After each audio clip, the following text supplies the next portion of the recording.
Hello everyone and welcome back to another video. So today we're going to be speaking about the Emperor's Legion. Now the Emperor's Legion is a brand new book focused on the Custodes, Sisters of Battle and some other political stuff. I've got to say that I'm a huge fan of the Custodes and Sisters of Battle, so this was going to be an instant buy for me no matter what. But the big awesome thing about this is that it's set during all the new lore, basically set during 8th edition lore now. And if people don't know, and I've discussed this on my stream so many times, is that one of the best things about 8th edition I find is all the new lore, because you've got all this like the rift happening, you've got Gilliman coming back, there's so much stuff going on. With just the Imperium, not actually adding the other races. It's just mind blowing all the brand new stories that they're coming up with now, and this personally for me is really exciting times. And this book completely blew me away. Now the author of the book is Chris Wright, a great author. He's probably one of my favourite authors. Definitely in the top three of my Black Library authors. He's done some amazing work, absolutely amazing work, especially so in the Horus Heresy with the White Scars. I wasn't really a fan of the White Scars, and that guy just made me fall in love with them. They are just amazing the way he writes them. If you haven't, go and check some of his stuff out on there as well. Now I actually didn't get the book. I got the audio version because I'm a huge audio guy. I actually listen to stuff when I'm driving around in my car and stuff like that. And one of the things about this book, because I was loving it so much, I had to stop myself from just going out on long drives or taking the longer journey, because I wanted the book to last longer, if that makes sense. I didn't really want to burn through it in like 2 days worth of listening. So I made myself listen to 1 or 2 chapters a day, and that was it. It's like as soon as I hit the second chapter of that day, it's like, right, no more Valrak, that's it. That's where you stand now, because the book was that much fun. It was that much awesome, if that makes sense. It was just so good. I didn't want to ruin it for myself and just rush through it. I just wanted to pace myself. That's probably why it's took so long to really do this video, because I think the book came out 3 weeks ago now, if I'm not mistaken, 2-3 weeks ago.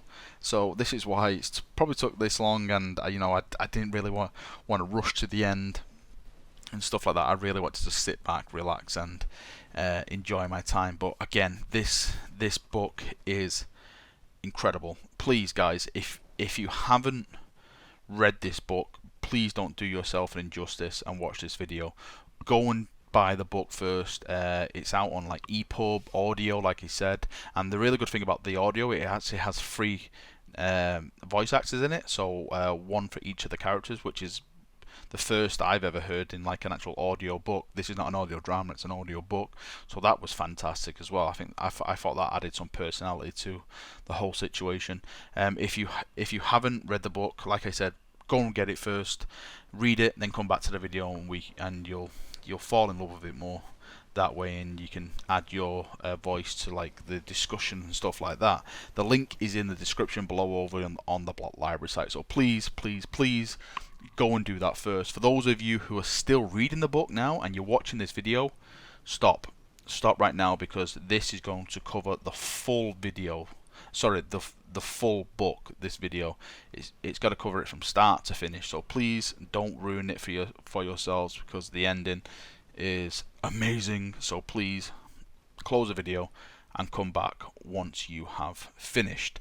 Right, let's jump in and let's get talking about this book. So the book follows 3 main characters. You have Terra, who is the Chancellor of the Imperial Council, a very high up prestige rank.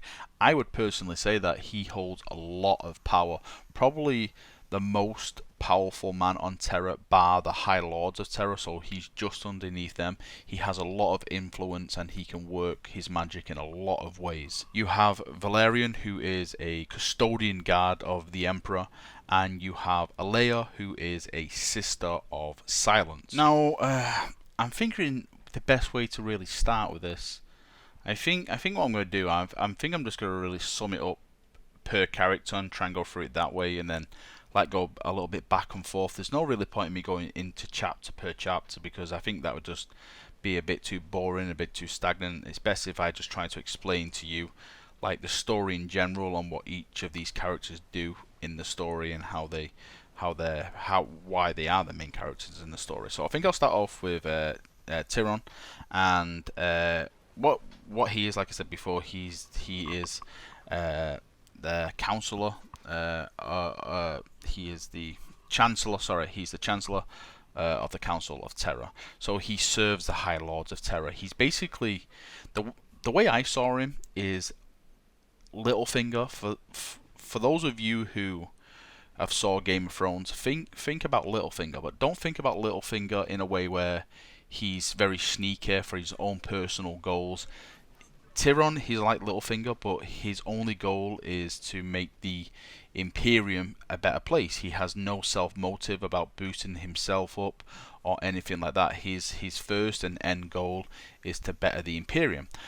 One of the ways he sees doing this is releasing the Custodian Guard from their duty of guarding the Emperor, because there's a law down which states that the custodians can't leave Terra, they can only stay on Terra and guard the Emperor. So he's really trying to jump in and use his political knowledge with the High Lords to try and change that law, so the custodian guards can be sent out to the galaxy and help the Imperium on all fronts, because there's a huge battle going on in Cadia now, and he basically wants to send the Custodian Guard to Cadia to help with the effort, because Abaddon is obviously trying to break through, destroy, take the planet, and knock out Cadia. Now, we all know Cadia falls, Cadia breaks. We know that. That happens in this book.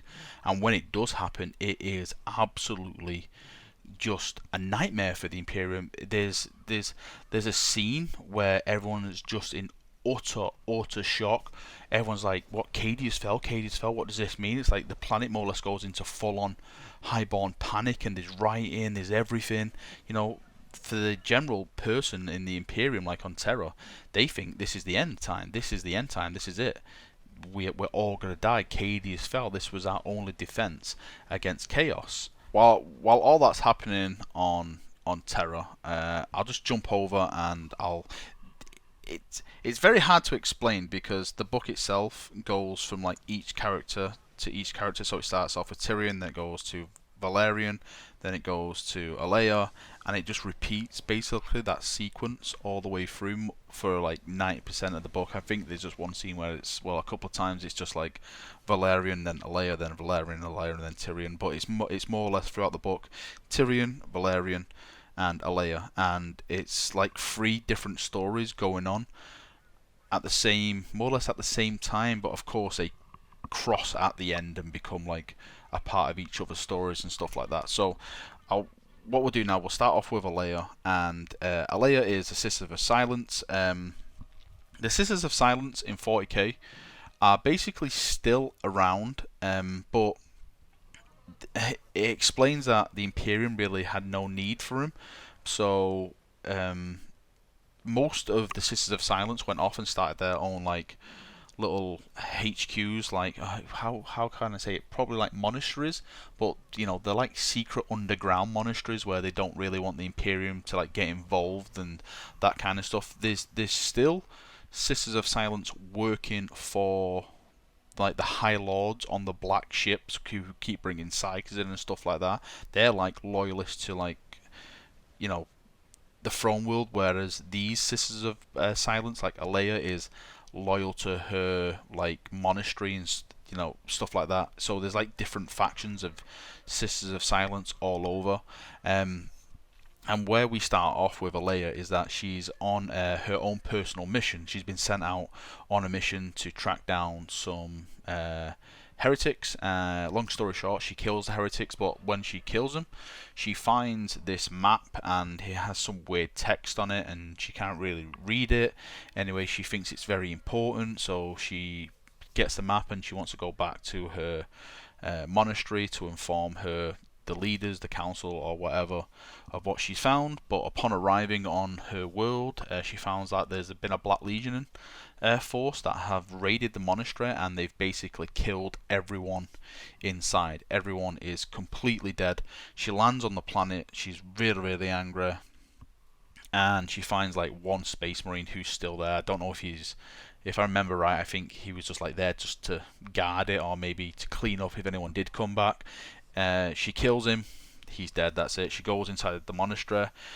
She notices all the damage. You know, everyone's dead. Everyone's completely dead. She does make like a note of like, is this just like a random raid, or is this like in preparation for the invasion? Does the Chaos Space Marines know how important the Sisters of Silence are, and how they can foil their plans? So maybe this was like, okay, we need to start hitting all these sanctuaries or whatever and destroy them, because these guys can be a thorn in our side. So she goes into her astropaths. The monastery's astropath. I think it's a monastery. I'm not too sure if it's a monastery. I can't remember now, but let's just call it a monastery. So she goes into the monastery's quarters and she's looking for the astropath, and he's dead, but on the wall in his blood, in like a secret like code of text, if I remember right, it's like he calls us home. So she's like, right, I need to go back to Terra. So she jumps in the ship, which is still in orbit, who have been taken on the mission, and she's like, right, let's go back to Terra. So they start their journey then to go back to Terra. She's still got this map as well, and because that's the most important thing, she doesn't trust anyone with it. She's like, this is my map. Let's go back to Terra and let's see what they say. So that's where we start and leave with her. And moving on, the next character is Valerian. Now Valerian is a custodian guard. This was probably one of the most interesting things for me, was about the custodian guard. I absolutely love this. Valerian is he's a shield captain.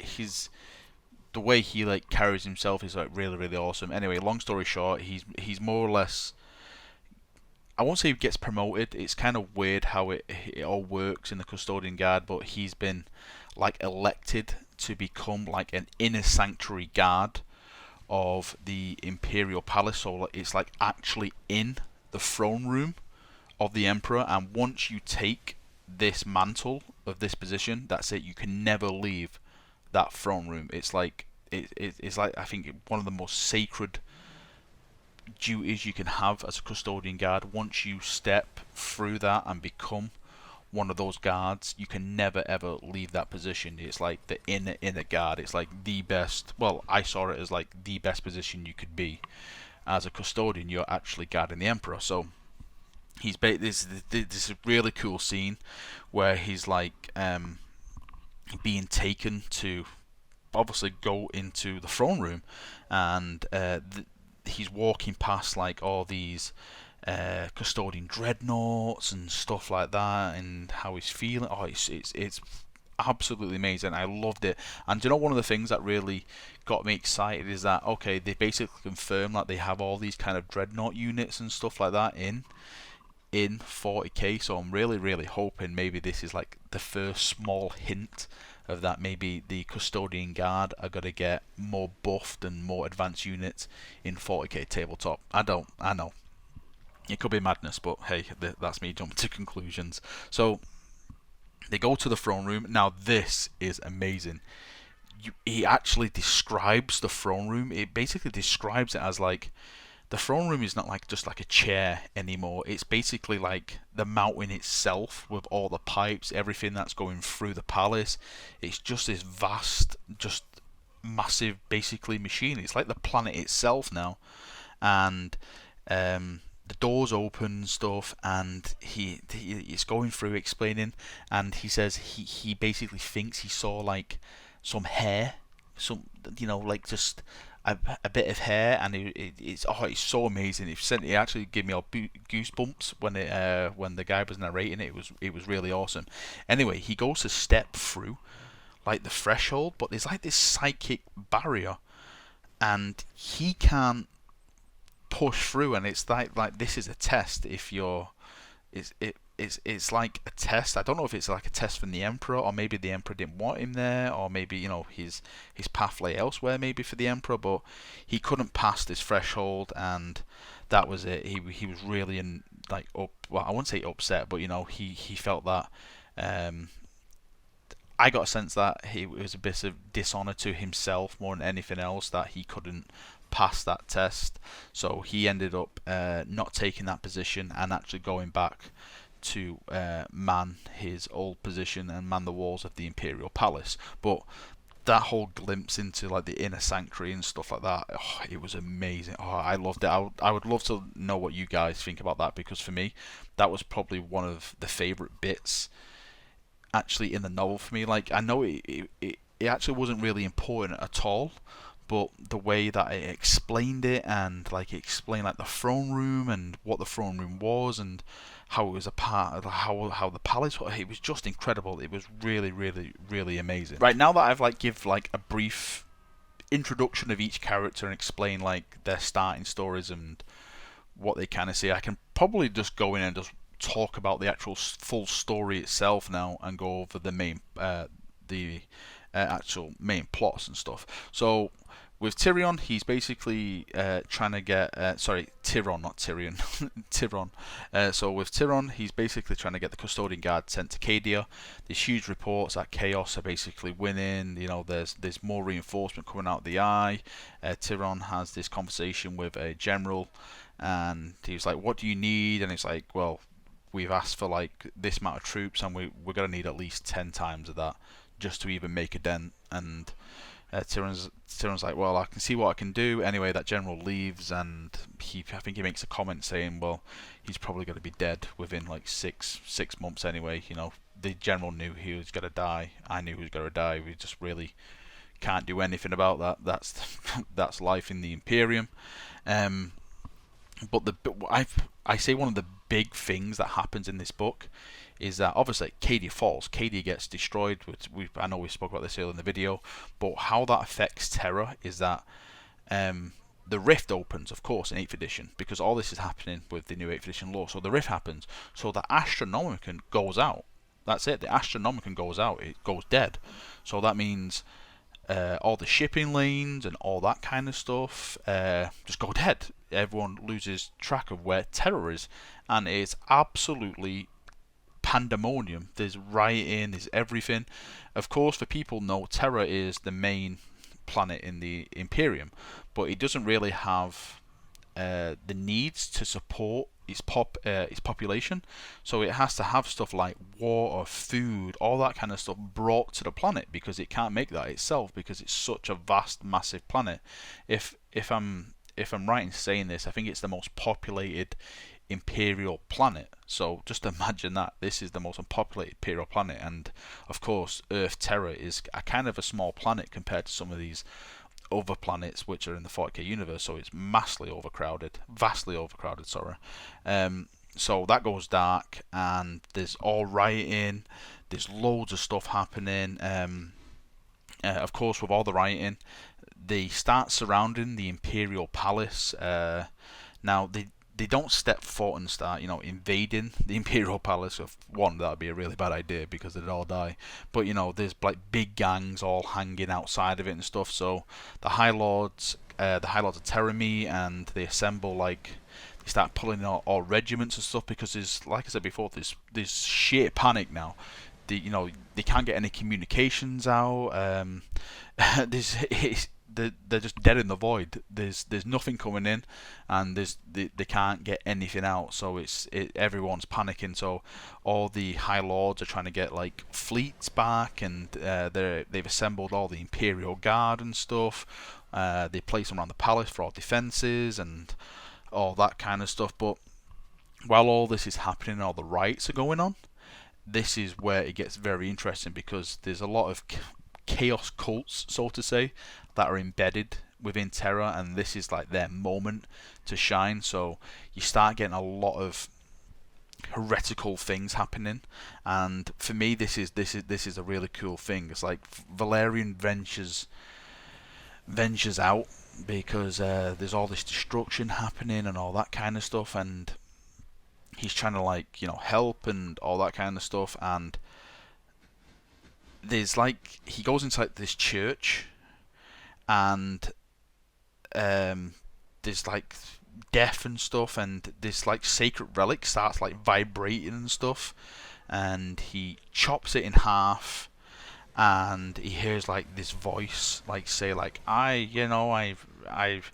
never came through, but I was the first to breach, haha, like it's like a demonic voice, and next thing you know, the the demons are coming. There's a demonic invasion starting on Terra, and of course this coincides with the 8th edition lore because there was a huge Khorne invasion on Terra when everything went dark. So this book plays into that big battle. There's a really cool scene in here where when he cuts it in half and he was like, "Get me such and such. We need to contact Titan."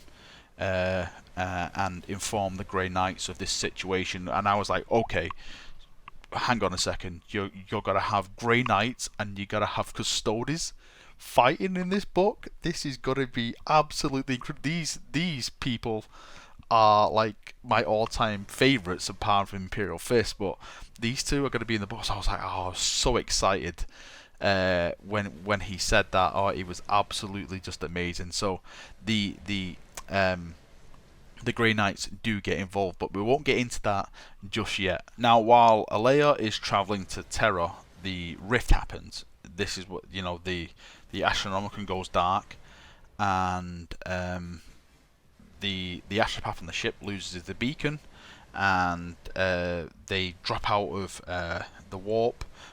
But she decides, okay, we have to get back to the warp. She knows that this map means something. She doesn't know what it is because of the text on it, but she knows it's something important. So she tells the astropath, "I don't care, you just try and get us there." So they keep jumping into the warp, but every time they jump into the warp, because there's no Astronomicum, it takes longer. It takes days and all that kind of stuff. And while all this is happening, the ship is getting attacked by demons because they sense she's on there, and the demons hate the Sisters of Silence because they have no souls. So those kind of people to the demons are like the most vilest form of a person, because they can basically get no satisfaction out of their death, so they just want to wipe them out. It's probably because they don't want more of them spreading or breeding and stuff like that, I thought, because if you have like a full force of like null maidens, or people who are basically blanks, then you're going to do a really, really awesome job against these demons who use a lot of psychic stuff. So the ship keeps jumping and jumping and jumping, and it keeps getting attacked. Every time it gets attacked, they have to drop out. They have to do like an emergency drop out because they've got to get overwhelmed. She fights some really big demons on there, manages to kill them all. She's a really awesome character, by the way. I absolutely loved her character. She's quite witty and quite how can I say this?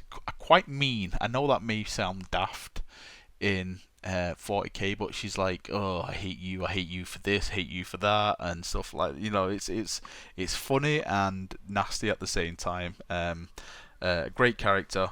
Anyway, like on their final jump, a ship basically interrupts them. They force themselves out the warp, but the ship follows out. She thinks basically it's Black Legion. That's it. We're all gonna die. Open fire. But this big, massive ship just opens fire, disables all the guns, and whoever's on the ship teleports over. She's about to open fire, kill him. But before she does that, the people who teleport over are Sisters of Silence themselves, but they're from the Black Ship Sisters of Silence. So she's like, oh, she does all the sign language, but with him is a custodian as well, and she was like in awe of the custodian because of course she's never seen a custodian.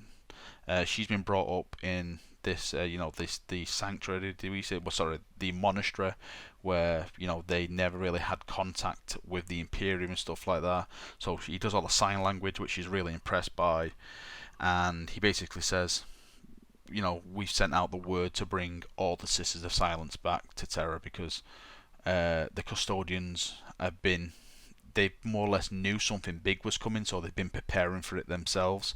So they all jump in the ship and they make their jolly way back to Terra itself. Now, while all this is going on, the situation on Terra is getting a lot worse. The Grey Knights come to Terra. Tyron and Valerian have a little talk. They meet and talk and stuff like that. And Tyron informs Valerian. Oh, was it? Sorry, was it Valerian? No, yeah, it was Tyrion. Well, yeah, Tyrion knows stuff. He knows that the Grey Knights are coming, but it's only a small force of Grey Knights, because most of the Grey Knights have gone to Luna for a mission, because there's something big going on Luna. For those of you who don't know, this is where Magnus and Guilliman, and they had that big, huge demonic battle on Luna, so that's taking place as well. So most of the Grey Knight forces are actually up on Luna doing all that kind of stuff, and there's only like a little small band of Grey Knights and Valerian and custodians. Sorry, all the custodians are more or less on Terra. Of course, I think there was a little faction that went up to Luna as well to aid Guilliman up there and stuff, but he doesn't know Guilliman has come back yet. Tyron and all that kind of stuff doesn't know that he's come back yet. They just know that there's something big happening on the Luna. But of course, while all this is going on, there's a huge crisis on Terra. Like there's more like the demonic cults servicing, butchering people. So Valerian ventures out into. Actually, do you know what? Before I actually mention that, there's a really cool little debate between the Grey Knights and the custodians, which I thought was really interesting, because there's always been this debate of like, who's better? Is it a custodian or the Grey Knights? Since they're both like the Emperor's like proper kids and stuff like that. It's actually Valerian who ponders on this. Like he actually makes a note that many of his brothers, so many of the custodians, actually see the Sons of Titan as basically just specialized space marines. They're very suspicious. Well, this is only a small part of the custodians. They're suspicious of the Grey Knights because they basically come from that part of the Emperor's stuff where half of them turned against the Emperor and stuff like that. So some of them really, I got a sense that some of them look down upon the Grey Knights, and where some of the other ones just see them as more or less equals and stuff like that. And I'm sure that may be seen from the Grey Knights' perspective as well, that they see themselves, some may see themselves better and all that kind of stuff. But it really did clear that up, and it was a really interesting read as well. One of the most interesting reads is like when they actually fight together. So Valerian goes out because, like I said, there's all these demonic cults popping up and they're killing the populace and stuff like that. And so he goes out and I think it's in this church again, and I think it was like the priest who's gone like full on corn madness, and he's like getting all people, chopping the heads off and stuff like that. So he goes in, they start fighting and stuff, and long story short, the Grey Knights turn up to help him, and he makes a note like, the only difference is that the Grey Knights fight together, and he's basically just like a one-man army. He's just going in, they have like the teamwork of like helping each other block blows and stuff like that. And once he joins them, they're basically just an unstoppable force. It was so good to read. I know I've saw a lot of people online saying it's bolt porn and stuff like that, but for me, I absolutely love seeing the custodians and the Grey Knights working together. This is for me, it's the stuff of dreams to see these two great things come together and work as one. It was absolutely just mind-blowingly fantastic and amazing. Right, long story short, because I really don't want this video to be too long, is that a huge invasion of Khorne happens on Terra. A massive, huge invasion of Khorne happens on Terra.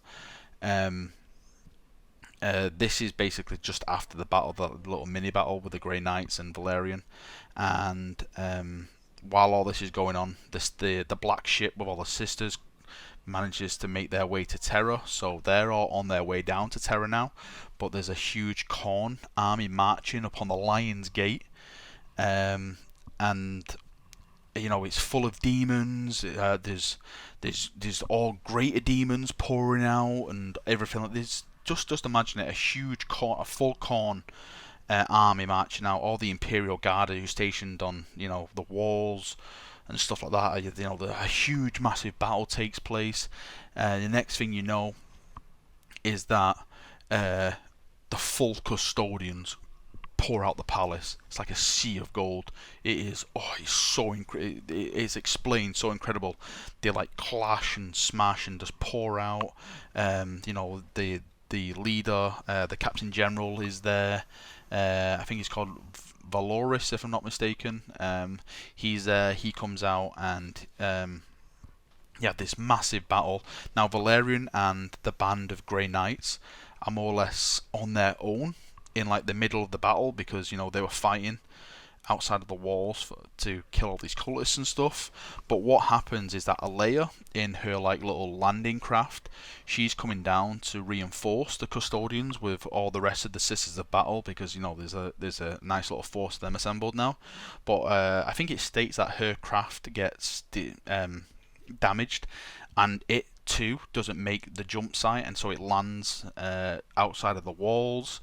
And her and her Sisters of Battle are basically pinned in the middle of the fighting as well. And what happens is that the two groups meet up. So it becomes the custodians, which is Valerian and his I think it was 5 Grey Knights, and I think it was 4 Sisters of Battle, if I'm not mistaken.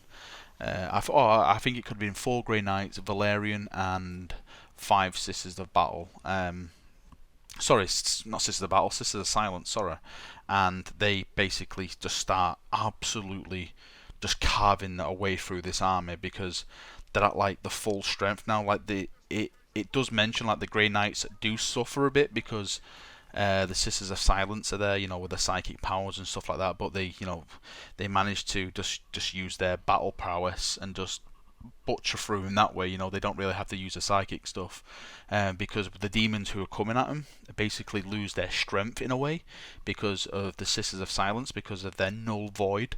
They're basically not as powerful, so they're cutting through them with ease.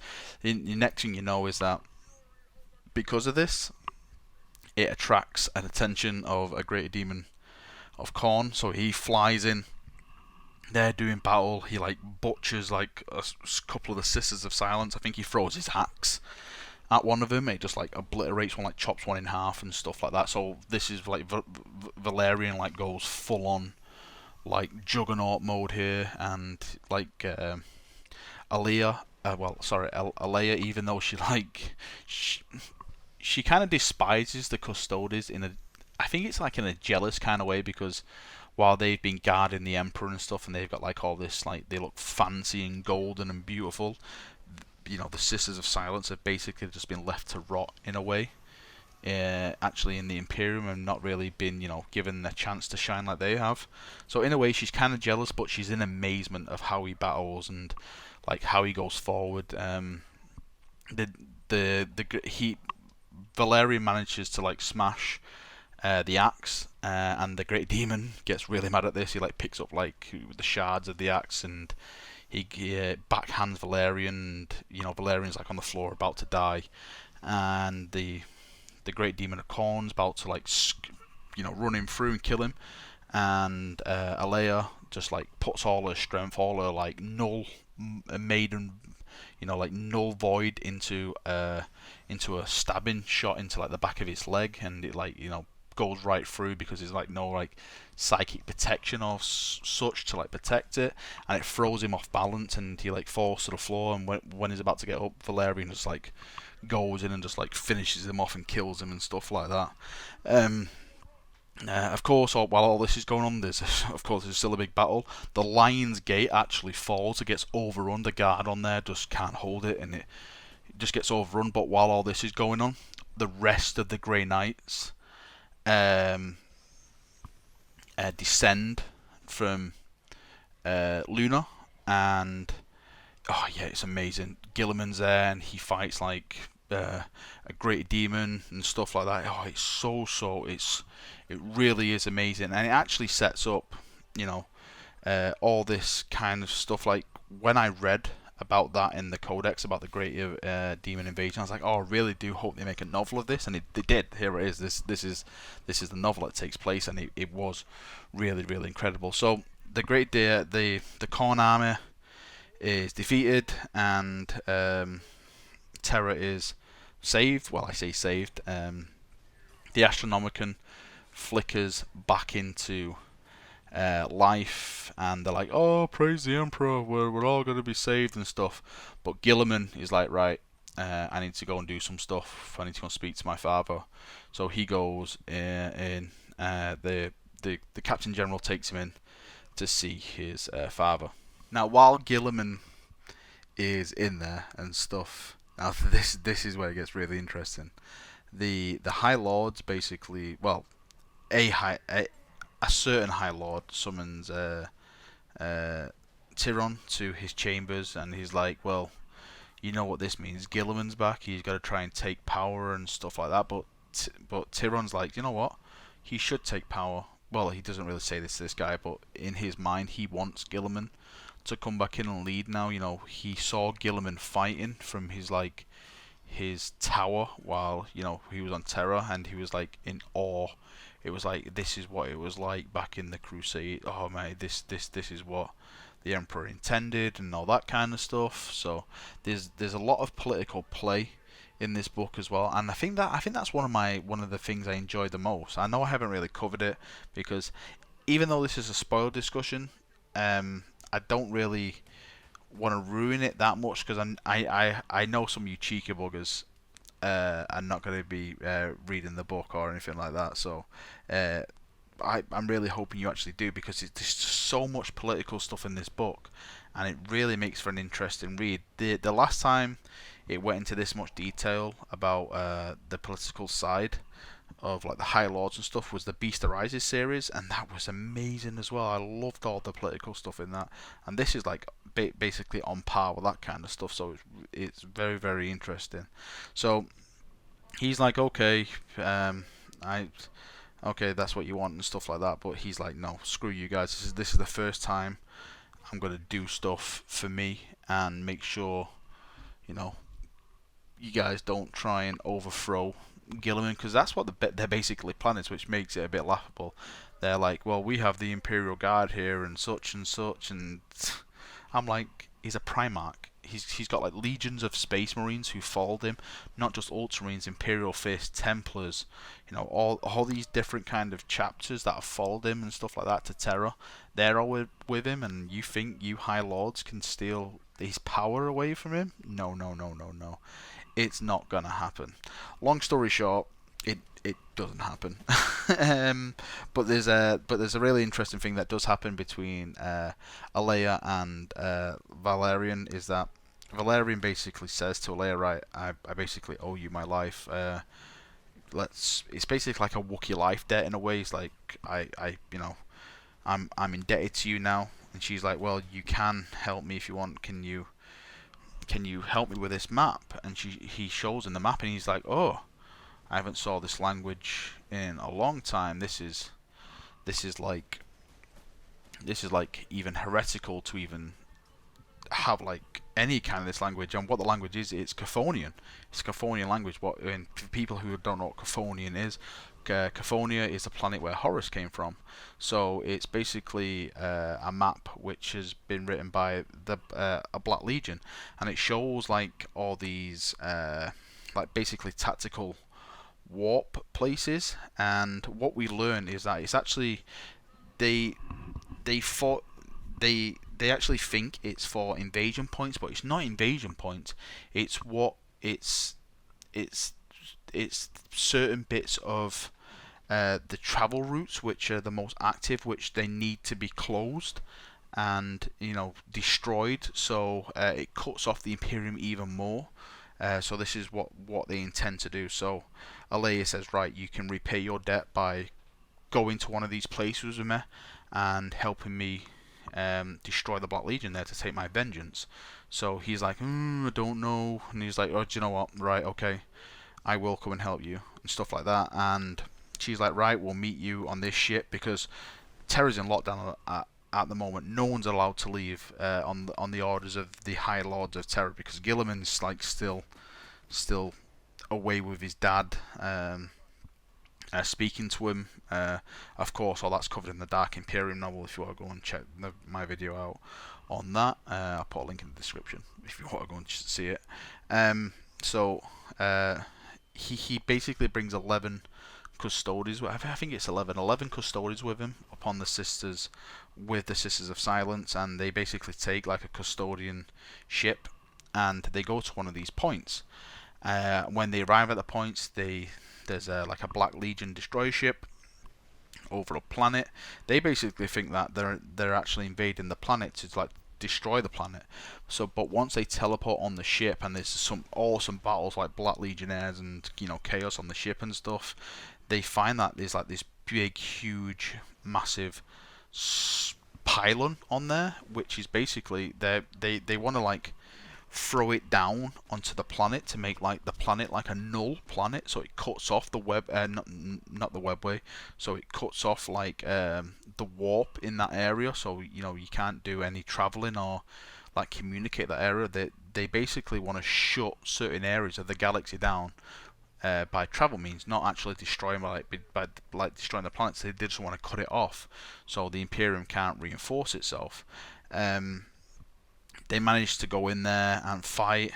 They're all fighting in there. They're killing hundreds and hundreds of Black Legionnaires, and at the end, they basically say, okay, we're gonna die here. So Aleya and Valerian like back to back, like everyone more or less is dead. And while all this is going down, it basically jumps, and Gilliman arrives at the section. The sector, and he launches like a full boarding party onto the ship. He goes in, and he finds like Valerian and Aleya like back to back. Valerian's like really injured. He's taken away, and Aleya is taken away. They receive medical treatment and stuff like that. And that's where it really ends, with Tyrion explaining like what happened, and like Gilliman's back, and he started the Indomitus Crusade, and he launched it to retake the galaxy back with with all the rift and all that kind of stuff. It's really, really interesting, all this interesting stuff that happens. And like Tyrion's like, I've served my time now, I've served my duty, Gilliman's back to lead us. I'm just gonna fade away into the distance. I'm not really gonna have any rejuvenation treatment. I'm just gonna accept the oldness and just die. Basically, he's happy to just leave it now because he knows that Gilliman is back and in charge, and he's doing his own thing. And that's where really the book ends. And he does make like a kind of wonder, saying, I wonder if Valerian and Aleya are out there with Gilliman's fighting, and he wonders if he'll ever see him again. And what I'm hoping is that this is going to be serious, because I would actually love like if like Tyrion's like on his deathbed, and or he's really, really old, and right before he dies he gets to see Valerian and Aleya again. I think that would be a pretty cool thing, and sum up the story. But who knows? I really enjoyed the book. I thought it was great. Of course, some of the stuff I've spoke about on here have just been some of the basic stuff, some of the points that I've liked. If any of you chaps have read it at all, you've got any cool things that I've missed out, post below in the comment section. Like I said, if you haven't read it yet, please go and buy it. Please, it is amazing. You'll love it. You will not regret it. Right, I hope you've enjoyed the video. It's closing to like nearly an hour now, so God, Holy Emperor, that is a lot of speaking. So I hope you've enjoyed it, and I shall see you all very, very soon, chaps. See you now, and bye bye.